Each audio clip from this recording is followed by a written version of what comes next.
So one thing I was thinking about when kind of working through a lot of anxiety that I have with people and relationships is kind of getting over the hump that people don't hate you and don't just despise you. And it's really easy for me to spiral into this thought that everyone's against me, everyone hates me, nobody wants to spend time with me, all of those kind of negative thoughts that can really get into your head, and realizing that almost none of it's true and it's almost entirely in your head.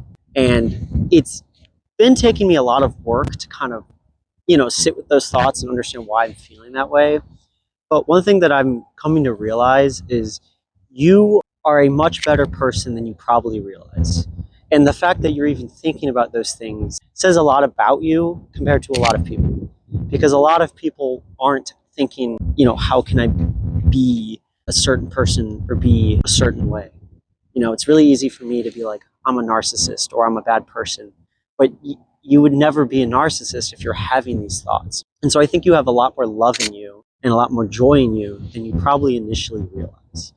And you are very lovable, very easy to be around, and very enjoyable to be around if you just let yourself accept that and live and breathe that.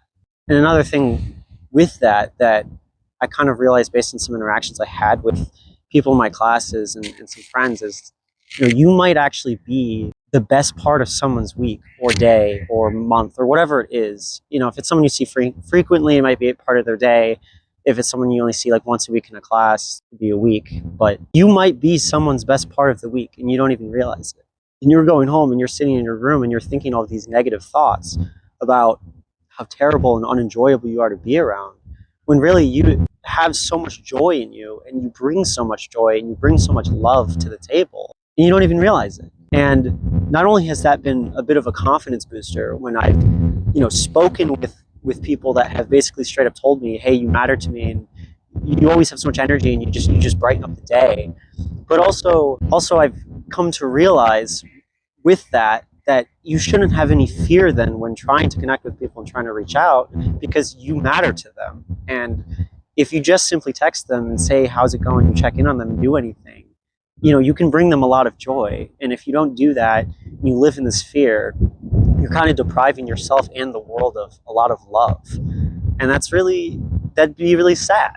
And so I've tried to kind of get over this, like, I'm not going to message them because I'm worried that it's going to go poorly or they're not going to care, because they do. And you probably just don't realize it. So stop living in this fear of rejection or the possibility of being denied. You should just reach out and see what happens, because it's very likely that these people that you want to reach out to and speak with care about you and want you to do that, and you're denying yourself that.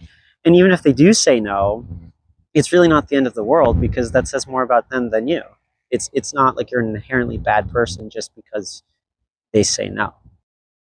So yeah, I guess to continue off that, to keep rambling, just a reminder for anyone that's listening to this, as the sun burns my eyes right now, but you have so much joy and love and energy and kindness and compassion inside of you, and you need to come to terms with that and to reckon with that. And I think if you're anything like me, that is surprisingly difficult, and I don't mean that in like a self-deprecating kind of way, and to be like, oh, I hate myself, like, not even that, but just you don't realize how much you've been conditioned to see the bad in you and also in others. And so I've just come around a lot. I'm still in a work in progress to just talking to people and doing kind of things for other people. And through that, you'll realize two things. At least I've realized two things. The first being, a lot of people really appreciate that kindness because it's surprisingly rare. If you do nice things for people, they really appreciate it, even if you feel like you're doing the bare minimum. And also I've realized that, well, yeah, it's rare. And I've had people that question me when I do kind things now, even if it's just small things, even if it's played off as a joke. And they'll be like, why are you doing that? And it's like, because it's nice. And you don't realize how much kindness is lost nowadays. And I think it's important to not, succumb to that apathy of like, well, the world just sucks. Everyone sucks. There's no more kindness. We all hate each other. It's like, no, be the difference, radiate energy, radiate kindness, and radiate joy, and live the life you want to live. It's really that simple.